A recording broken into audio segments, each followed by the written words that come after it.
Hello, everybody. This is Christine, and I'm very happy today to be with my friend Julie.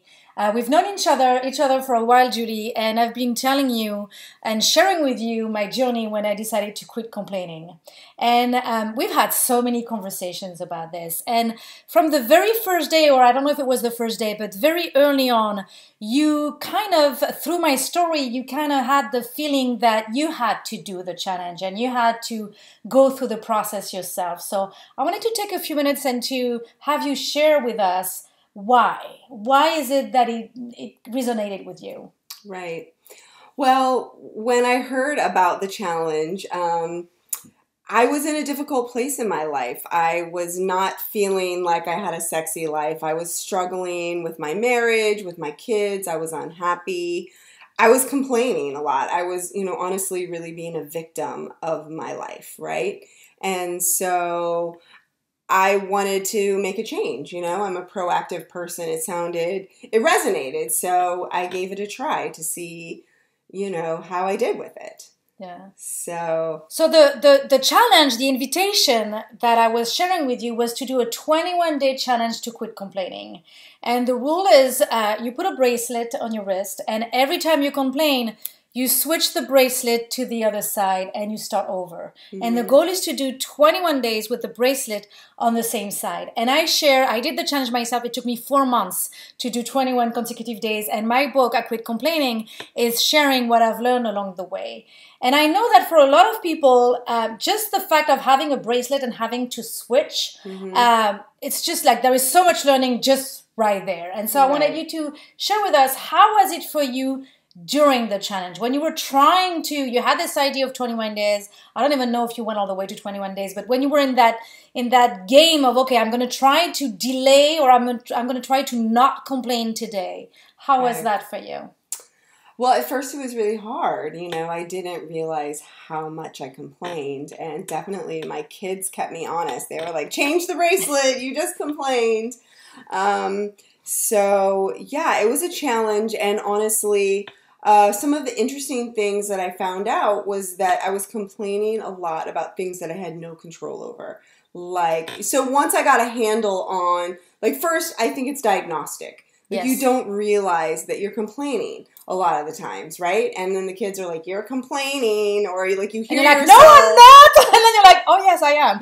You hear yourself like, you never clean up your dishes, or you blah, blah, blah, blah. And always. You're like, yes. And I'm like, I'm complaining, right? So it took a little while to diagnose the issue that I'm complaining all the time about my kids, my husband. But then, so I got a little bit better with my kids, but then I realized I was complaining so much about things that I couldn't control, like traffic in LA, you go move, yelling at cars in front of me, people doing silly things on the road, and politics. Yes. Right? I was complaining so much about politics. So those were things that I really could let go of.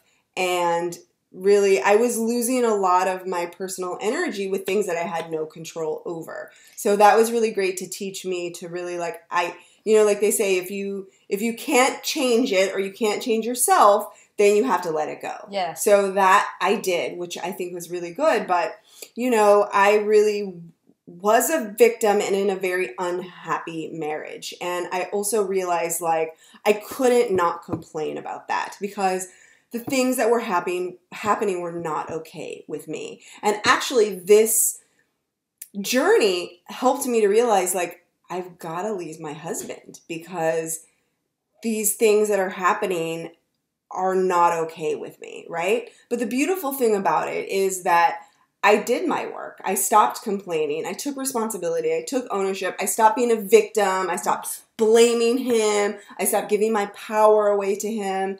And 2 years later, we're back together again. Yes. And I'm not complaining. I'm back in my power. Obviously, it's not perfect, So I didn't complete the 21 days, but I think I should now that I'm on the other side of it, right? I realize there's things that I can't change, so I had to change, or I had to let them go. And so I went through that whole journey and process, which was really empowering. And I think that this was so diagnostic for me, and then it showed me what I was doing and how unhappy I really was, right? I didn't realize because I was just always just struggling and complaining and just feeling like a victim, But then when I stopped being a victim and realized like I could make changes, right? But then also like I realized that some of the things I was complaining about, like when I left my husband, some of the things that I complained about him, I realized like, oh wow, it's actually easier with him in some ways. And maybe I need to just like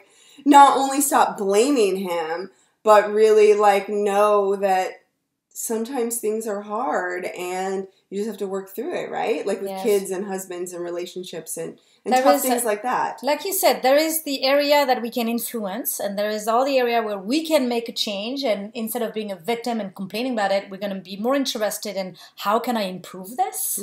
Because I feel that I can, that it's possible to improve it. Right. And then there's the other area where we're like, okay, maybe I cannot improve it, but I can see the bright side of it, or I can walk away from it, but I can choose what do I do with those areas that I cannot change as much. Right. And another thing that I hear from you is that many times we complain about others, whether it's the kids or the husband or the boss or the coworker, but it's more because we've let a dynamic get installed, and maybe at the beginning it was working, or maybe it got worse a little bit, and now we get to a point where it's really not working anymore. And so it's not so much that it's the other person's fault, it's more that the dynamic made us that now we're here. Right. And this is not working. So for you had to leave your husband, remove yourself, and then work on yourself, and both of you, and then you came back with new rules, being like, okay, now it's like a new beginning, we're gonna reestablish. Right. And he worked on himself too. Yeah. Right. And there was something really that I learned that I'd love for you to go over, because like I really didn't know how to get my needs met in any of my relationships. And I learned from you, because like if the kids didn't do something, I was like, well, what do I do, right? And you taught me something about like requesting what I need instead of complaining about what you don't have, like a way of like really powerfully requesting like what is it that you want, right? Yeah. Can you go into that and remind me? Because that was like it was such a valuable nugget for me. Like I didn't have the book, I just had her. So I was just like, okay, what do I do now? Well, at the beginning of the conversation, you were saying, well, I was complaining about my kids to help in the kitchen and to empty the dishwasher and all of that. And the mistake that people they think that if they have to quit complaining, then it means that they cannot ask their kids to help around the house. Right. Because that would be complaining. And I'm like, no. Actually, you need to find a better way to ask. Right. Because when you ask for help by complaining, the need is pure, and the need deserve that you speak up and that you ask. It's normal that you need help. Right. But the strategy is wrong. Is the way you ask is creating a result that is making you miserable, because the kids are either going to avoid you and try to sneak out of the room, or they're going to fight back and tell you that they have homework and that their brother never do anything and it's always them, and we're going to go into a whole thing, and sometimes like, okay, it's easier, I'm just going to empty the dishwasher myself, because it's creating that trauma every time. Right. So what I told you at that time was like, no, you have to communicate to your kids what you need. It's not so much that you blame them for what they're not doing, but you come to them from a place of, I don't see any reason why me as the woman in this house, I should be in charge of all of this. Right. And let's have a conversation about that. Right. And let's look at how can we all participate? But really not from a place of, I want to blame you and I want to, because the big mistake that we make, especially with kids, and it's also working as leaders in organization, is that we think that to get what we want, to get our needs met, we need people to obey. Right. We think that we need them to obey, but nobody wants to obey. Your kids don't want to obey you. Your husband don't want to obey you. And if my husband is trying to make me obey to anything, I'm going to be like, I'm out. I'm not interested. Exactly. And trust me, people in organization don't want to obey. Right. So the idea is not, I'm going to complain loud enough that they're going to bend and obey me and empty the dishwasher. It's more about, I'm going to communicate my need in a way that is going to make them want to contribute. So I'm going to be very strong with my needs. but I'm going to convey my needs where I'm not making them wrong. I'm sharing from my heart what I need. And that create empathy. And that makes people understand and want to participate. I'm not saying it's the magic pill. I'm not saying when you quit complaining and you apply all of those teaching, all of a sudden everybody's, helping you.